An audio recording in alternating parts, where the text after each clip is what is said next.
you have to wear two hats. One, you have to be very good in medicine, and you have to look after the business part also. And it's very good when you start a business. It's comfortable, your own time. You are the hirer, you are the firer, flexible hours. Yeah, flexible hours.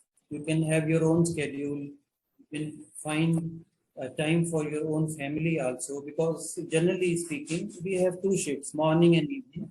So in between, you can run your mundane jobs and all.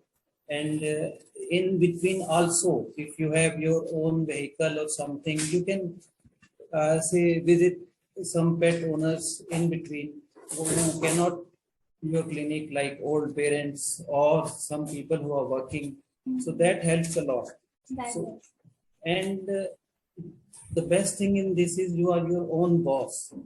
You can have your leave, you can go to leave, or and whatever you do 100%.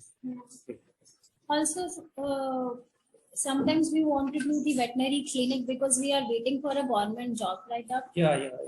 So, so it comes in why?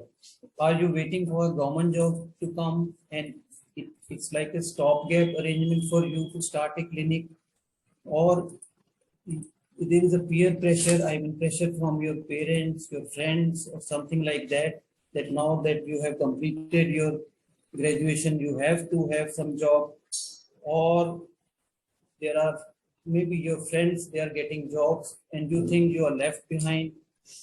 So these may be the reasons. These are all the reasons you may look into as to why you want to be in this job. And maybe you like it. Once you join a clinic, it's very good. You never know. You may just join it as a stopgap arrangement, but during the process, during the journey of that time, you may like this profession, the small animal practitioner, and you may forget about the government jobs and all.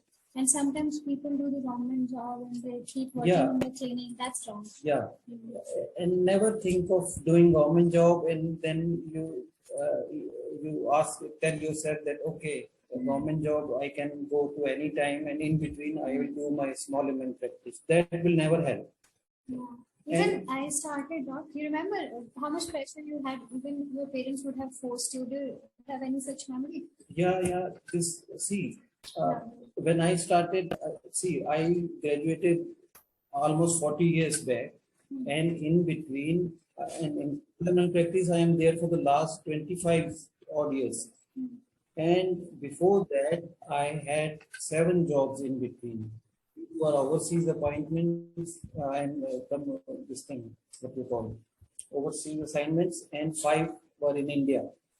And I did everything a vet can do. I was in a slaughterhouse. I was in an NGO. I was looking after small animals like rodents, guinea pigs, and rabbits in a potato test institute. I was in dairy. I was in animal husbandry. I did insurance.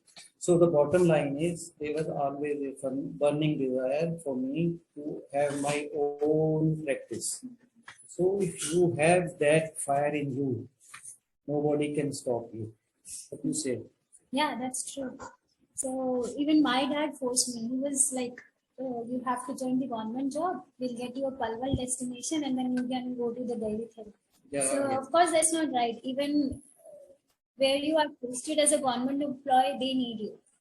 And then you are not so much motivated even for your pet practice. Both way it works out fine for you.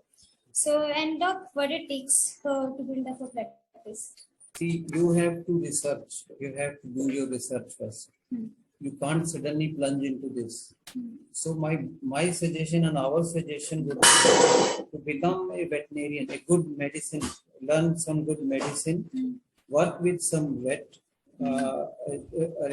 some renowned vet in your area.